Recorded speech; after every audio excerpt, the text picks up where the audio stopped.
I had some things to say at the local city commissioners meeting, and a lot has changed. I went to the door, saw this sign with the door locked, knocked, and a police officer greeted me and let me know it was not accessible. And I also had to ask him for the forms. This is the signage that was put there.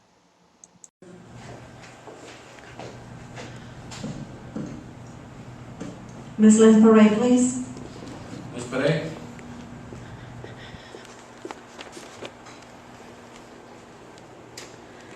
Hello, it's been a while since I've been here. Lynn Play, resident of San Benito. I was kind of surprised when I came up to the door and was refused entrance, but then they explained it to me. Then I looked at the sign outside that said you can come at 5:15 to sign up and to enter the room. I got here at 5:14 and I was refused entrance. How did those other people get in here before 5:15? That's announced on the door. I'm going to say what many in the community are thinking and not willing to say in public.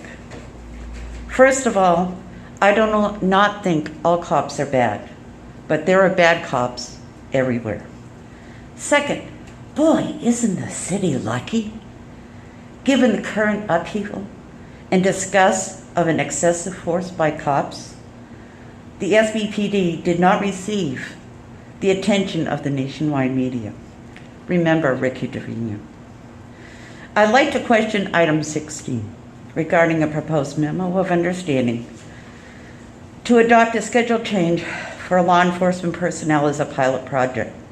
Since everything discussed in executive session leading up to the consideration possible action is secret, will there be any discussion during tonight's meeting of our commissions explaining this MOU?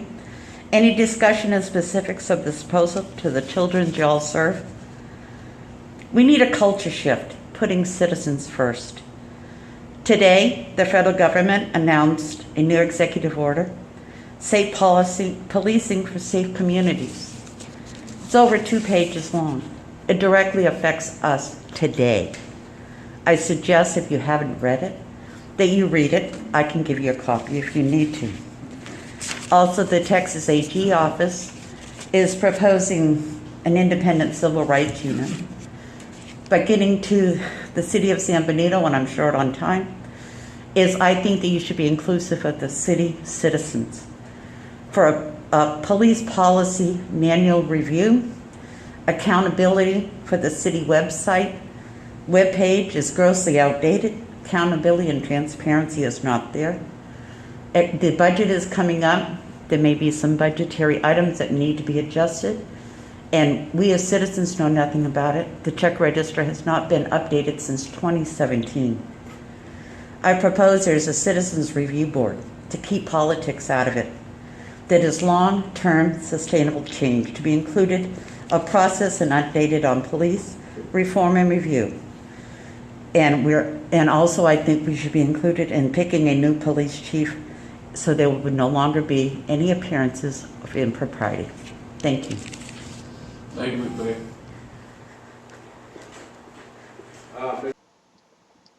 This very rarely happens, and if I had not brought it up in public comments, perhaps it would not have been explained properly in the meeting so that the citizens could understand what they had passed. Well, I'll ask that Chief Bell summarize the memorandum of understanding so that the public that's seeing you through the live stream will understand that the action that's being taken and how it affects the collective bargaining agreement.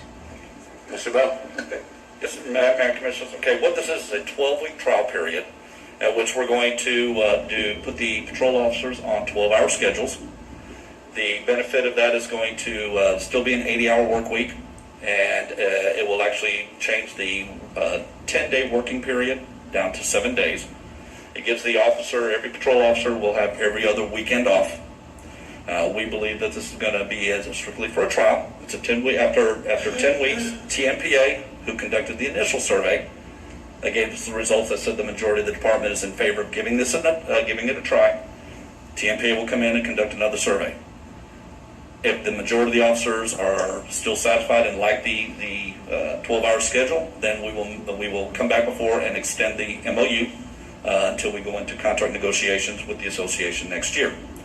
If after the survey, the majority of the department doesn't like it and wants to return to the 8 hours, then within 2 weeks after that 12-week period, Assistant Chief Padilla will return the department to the 8-hour shifts. And this is coming from the association asking us for this. Pardon? This is the association coming to the commission for this. Well, no, I initiated it, but obviously this wouldn't happen without the support of the association. We've had multiple meetings, we've had, every meeting we had was very productive. It's been very open and very transparent. We're very satisfied. All the attorneys representing all the parties have reviewed the MOU. That's great. I think that's something new, and hopefully it'll work out for everyone that's involved. And if not, well, we'll just sit down and talk again, and maybe go back to whatever the needs of the patrolmen are too. So correct. I have a motion on the table by Commissioner Gonzalez. Do I have a second? Second by Commissioner Villafranco. All in favor? Aye. Motion carries. Thank you. Thank you, guys. Item 17.